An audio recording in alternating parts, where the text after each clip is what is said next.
Hi, I'm Jim Terrell, owner and founder of Quickblade paddles. I've been pretty much paddling my whole life since I was a little kid.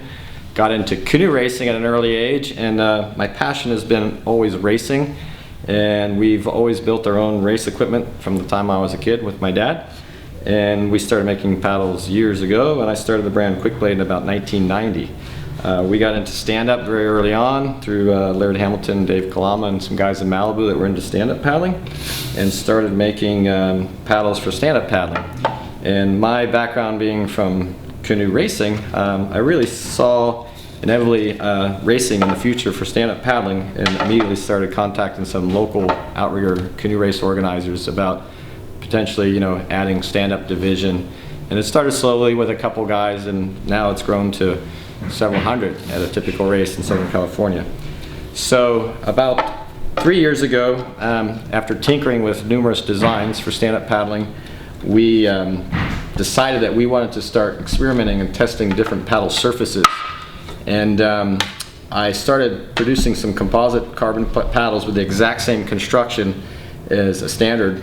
This happens to be the Kanaha design, which is made in an extremely lightweight version for racing. So we make an Elite Racer, which is this shiny one that's shiny on both sides.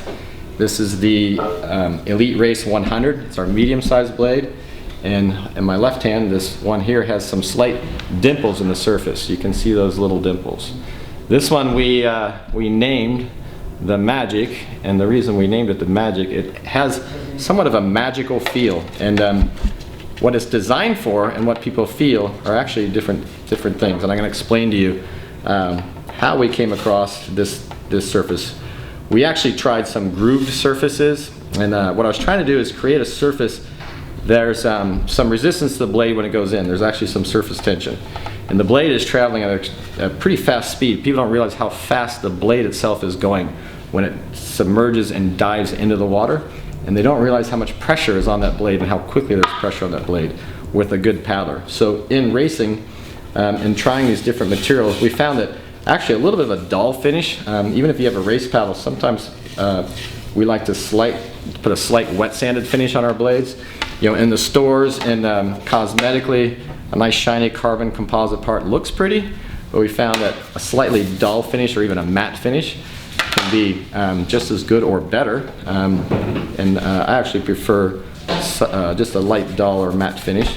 And with the dimpled surface, what we found in testing materials was with speed and pressure that this actually has less drag.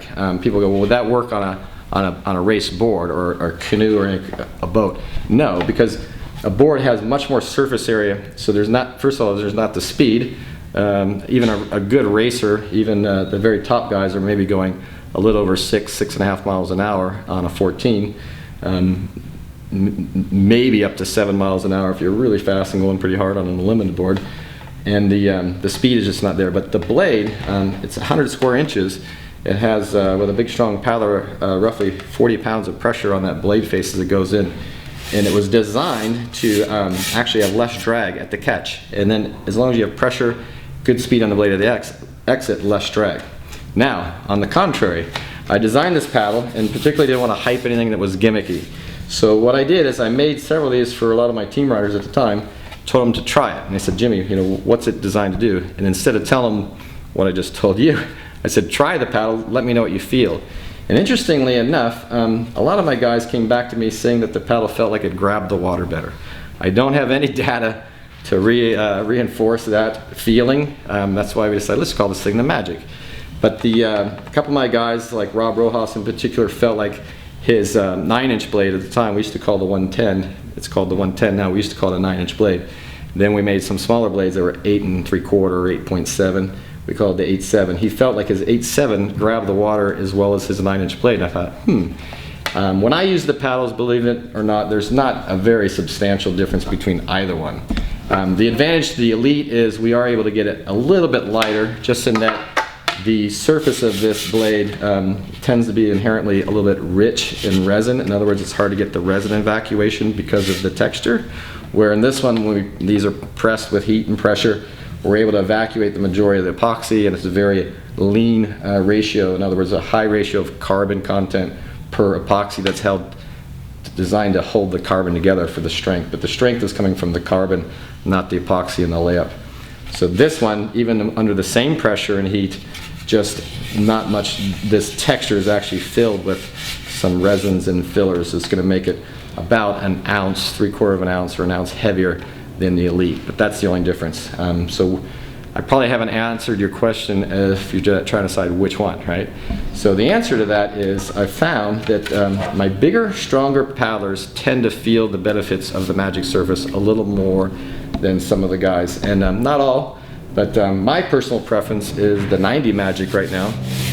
I've gone back and forth, I've used both. I've had some of my best races with either one, so you can't go wrong with either one if you still can't make up your mind. Some people like the Magic and the dimpled surface just because it looks cool, looks different, but it's really up to you. But we get that question a lot, like what's the advantage, what's the disadvantage, and you really pretty much just have to try one, decide for yourself if it's helping you or hurting you, or you like it, you don't like it.